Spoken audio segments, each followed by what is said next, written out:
The First World War, the Great War, brought multiple new weapons to the battlefield, most notably the airplane. Ability to command the sky above was strategic and provided several advantages to warring factions. While the Tuskegee Airmen are famous for breaking through the color barrier during the Second World War, this individual is the first black fighter pilot on record. While fighting for the French Foreign Legion during World War I, Eugene Jacques Bullard was only searching for equality when he moved to Europe as a child. Welcome to the Melanated Wings Collection, presented by Better Endeavors LLC. This week's episode, Volume 1, Episode 3, describing the life of Eugene Jacques Bullard, known as the first black fighter pilot. Eugene Jacques Bullard was born on October 9, 1894 in Columbus, Georgia. His father Octave was the son of a Haitian slave, while his mother JACQUE was Creek Indian. Octave's family took refuge with JACQUE's tribe to protect themselves from discrimination. JACQUE passed on when Eugene was just a young child at the age of 6. Bullard was the youngest of 10 children. Eugene was inspired by his father to move to France for social equality. His father verbalized to Eugene how he nearly escaped the lynching in his youth. This upbringing made Bullard fully aware of the racial inequality in America. In 1904, at the tender age of 10, Bullard stowed away on a merchant freighter to move to France. Unfortunately, he was caught by the crew and put ashore in Aberdeen, Scotland. He became a bantamweight, 115 to 118 pounds at age 16 in Liverpool, and was crowned the champ at age 17. By this time, he fought in 42 career bouts. He finally arrived in Paris on November 28, 1913. He joined the French Foreign Legion on October 19, 1914, where he fought in the Champagne and Verdun campaigns of World War I. He would be wounded in battle 3 times, last on March 5, 1916. These wounds forced him to leave the Legion as a soldier. Bullard considered rejoining the fight as an aviator.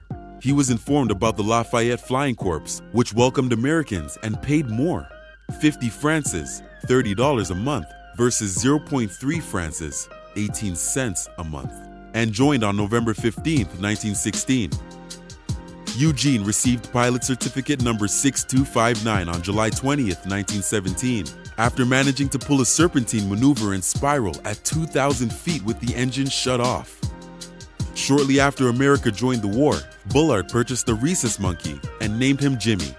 Jimmy would become the unofficial mascot of the Lafayette Flying Corps.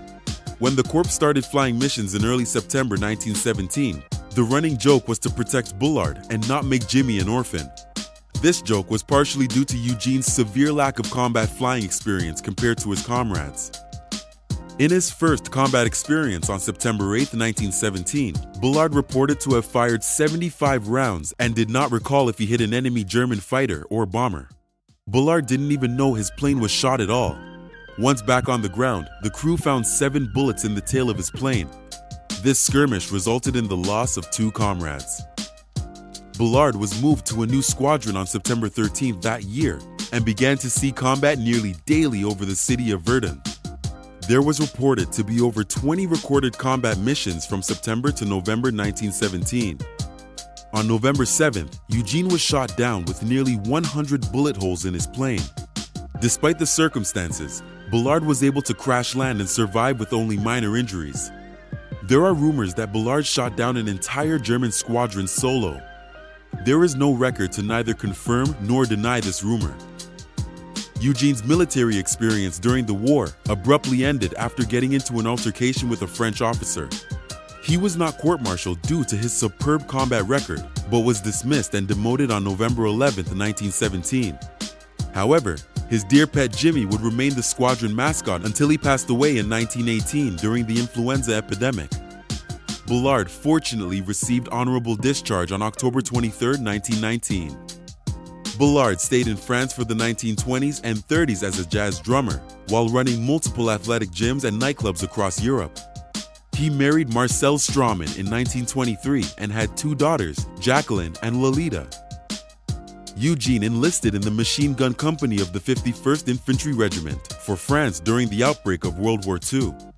Bullard ended up wounded while fighting at Orleans on June 18, 1940. Eugene would escape the war with his 2 daughters in the following July.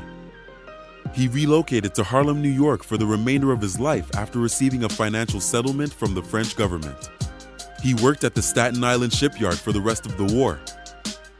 Bullard once again faced racial inequality in America when he was attacked and beaten by both an angry mob and the police during the Peekskill riots of 1949. Eugene Bullard would finally be honored by the French President Charles de Gaulle. He was invited back to Paris to relight the flame on the tomb of the unknown soldier. On October 9, 1959, he was made Chevalier de Légion d'honneur for service during both World Wars. Bullard passed away from stomach cancer on October 12, 1961. He was reported to be the first black aviator to be laid to rest in the Federation of French War Veterans Cemetery in Flushing, New York. Per his request, he was wearing the uniform of a French Foreign Legionnaire, and his casket was draped in the French tricolor. The war hero was placed in the inaugural class of the Georgia Aviation Hall of Fame in 1989. President Bill Clinton promoted Bullard to the rank of second lieutenant in the U.S. Air Force on August 23, 1994. The National Museum of Aviation erected a statue of him on October 9, 2019. Have you heard of Bullard's story before seeing this video? If so, how did you come about it? Leave a comment below. If you enjoyed this video, be sure to leave a like. While Bullard's time as a military aviator was during the First World War, Alfred Charles Chief Anderson is the key contributor to setting the foundation for the Tuskegee Airmen, as to be covered in next week's episode. Subscribe to our channel and click the bell to receive notifications of the next episode's premiere, along with others to come during our first volume.